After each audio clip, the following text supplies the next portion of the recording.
Bonjour à tous, on se retrouve aujourd'hui pour une nouvelle vidéo où on va se consacrer aux sommes. Donc on va voir dans cette vidéo différents types de sommes. On va commencer avec la fonction somme classique.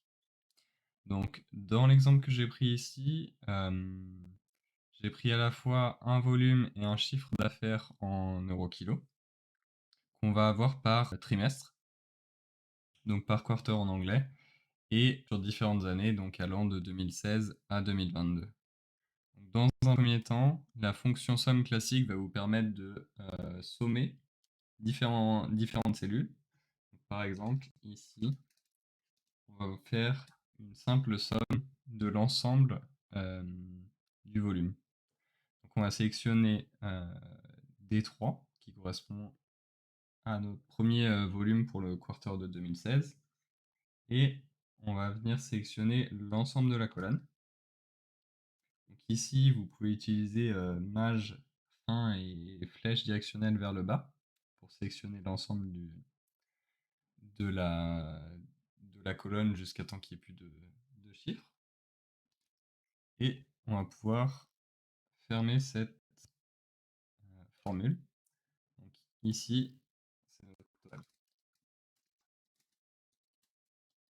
Hop, on le met en gras. Donc ça, c'est la fonction somme de base. Après, avec la fonction somme, vous pouvez l'utiliser comme ça, ou si par exemple vous voulez que certains critères, vous pouvez aussi dire, si vous voulez que les quarters par exemple, on va reprendre la somme, et vous voulez que le Q1, vous allez pouvoir faire, enfin sélectionner chaque Q1 en mettant un point virgule entre chaque Q1, donc comme ceci.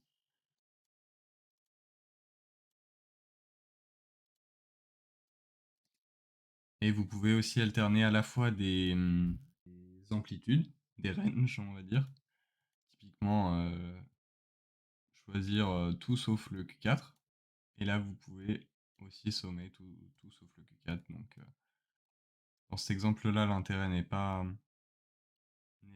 évident, mais ça peut être intéressant dans d'autres types d'exemples. Donc ça va être un peu la somme classique. On va juste se remettre la somme de base.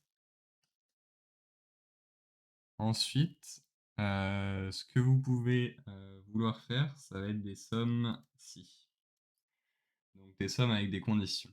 Donc il va y avoir deux formules directement avec des sommes et des conditions directement à utiliser dans les formules. Ça va être la somme si et la somme science. La somme si va vous permettre de faire une somme selon un critère, quand la somme science va vous permettre de faire des sommes selon plusieurs critères. Donc ici, on va prendre l'exemple qu'on a fait avec la somme classique, à savoir faire la somme des volumes sur le Q1. Donc ici, la plage, ça va être le quarter. Hop. Ici, on sélectionne le quarter. Donc je vous rappelle juste, c'est vous vous mettez en haut sur votre première cellule et vous pouvez faire maj fin vers et flèche directionnelle vers le bas pour sélectionner l'ensemble de vos datas sur cette colonne-là. Donc ensuite, le critère, ça va être celui qu'on souhaite. Donc par exemple, on va mettre Q1. Donc si vous voulez mettre un critère en l'écrivant directement dans la formule, il faut bien penser à mettre des guillemets quand c'est du texte. Et ici, on va faire la somme des volumes. Donc ici, on sélectionne aussi l'ensemble des volumes qui correspondent. Donc ici, on arrive sur une somme de Q1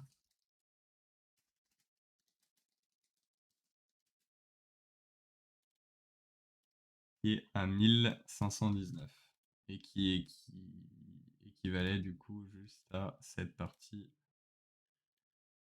qu'on avait faite tout à l'heure avec les sommes. Ici, vous voyez directement en bas à droite les 1510 qu'on retrouve bien avec cette somme-ci. Maintenant, si vous voulez avoir plusieurs conditions, on va pouvoir utiliser la condition somme-science. Comme je le disais précédemment, cette fonction, elle vous permet de faire des sommes, mais en ayant plusieurs critères, plusieurs conditions. Donc ici, contrairement à la somme-si, on va directement choisir ce qui nous intéresse de sommer. Et ensuite, on va mettre où sont nos différents critères. Donc ici, ce qu'on va se faire, c'est 2018 Q2, par exemple, en termes de critères. Donc là, on sélectionne le premier critère. Ici, on va mettre 2018. Et ici, le second critère. Hop, et on va mettre Q2, par exemple. Q2. Hop. Ici, ça nous donne 267. On est en 2018 Q2. C'est bien ce qu'on voit ici. Les deux coïncident bien. Donc ça, c'est parfait. Et vous voyez ici que j'ai mis des guillemets sur Q2 parce qu'il y a des lettres. Sur 2018, j'en ai pas mis. Si on en avait mis, ça marche aussi. Là, ça vous permet d'avoir ces deux conditions, à la fois l'année et le quarter. Maintenant, on va voir la fonction SUMPROD qui va vous permettre de multiplier le chiffre d'affaires par les volumes, histoire d'avoir directement le résultat. Donc, par exemple, si on veut avoir le chiffre d'affaires sur 2016, ici vous pouvez faire juste l'un multiplié par l'autre, le faire sur les 4 quarters, qui nous intéresse ici, ça va être ces 4 quarters-là. Et ici, vous pouvez venir mettre une somme classique, ou une somme avec condition selon l'année. Vous aurez du coup les 24 441. Maintenant, si vous souhaitez les avoir directement, ce que vous pouvez faire, c'est un SUMPROD dans lequel on va sélectionner le volume de 2016. On va sélectionner le chiffre d'affaires de 2016 également. Et on retrouve exactement le même résultat que si on fait la somme des multiplications entre le chiffre d'affaires et les volumes. Donc, sachant qu'ici, c'est le chiffre d'affaires en masse, donc en K euros.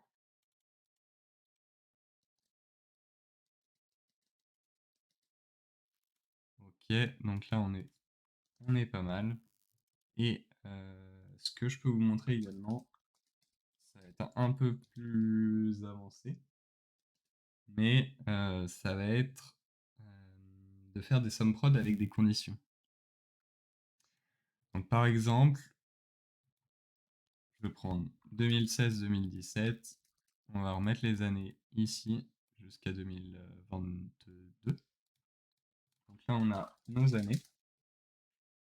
Ici, ce qui va nous intéresser, ça va être d'avoir le chiffre d'affaires en euros. Donc, ici, ce qu'on va faire, c'est SUMPROD. On ouvre deux parenthèses et on va mettre des conditions. En fait, dans le SUMPROD, en ouvrant deux parenthèses, vous allez pouvoir mettre des conditions. Donc, dans la première, on va sélectionner l'année. Donc, on sélectionne la matrice. On va mettre égal notre année. Donc, qui est notre condition à nous. On va bien penser à figer les cellules à l'aide de F4 ou à l'aide des $. Et ici, on n'a pas besoin de figer. Hop. Et ce qui nous intéresse, ça va être de multiplier. La matrice qui nous intéresse, ça va être les volumes et le chiffre d'affaires. Donc là, hop, pardon, je l'ai mal fait.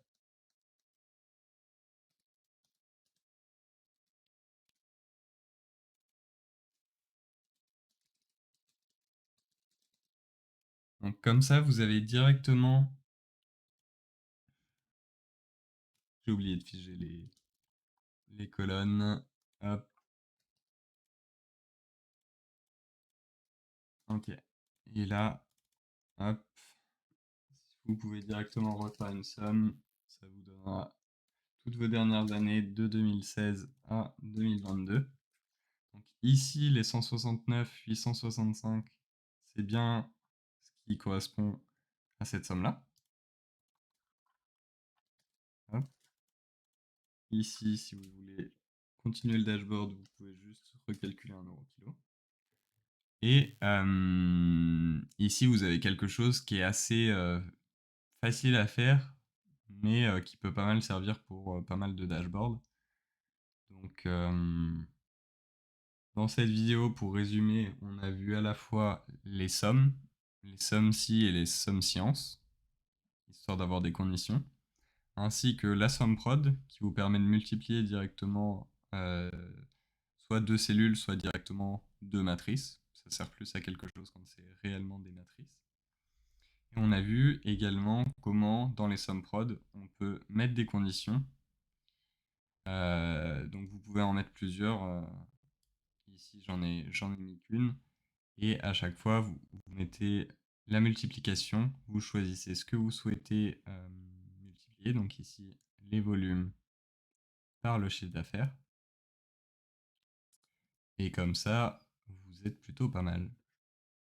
Dans le cas où vous voulez faire euh, une autre condition, vous avez juste à multiplier, euh, par exemple, hop, on va bien penser à le figer. Celui-là, vous allez mettre Q1 par exemple. Hop, on referme la parenthèse, on met le fois, et ici on a que le Q1 de 2016. Parce qu'on a sélectionné à la fois la partie Q1 et la partie 2016 qui est avec le J3.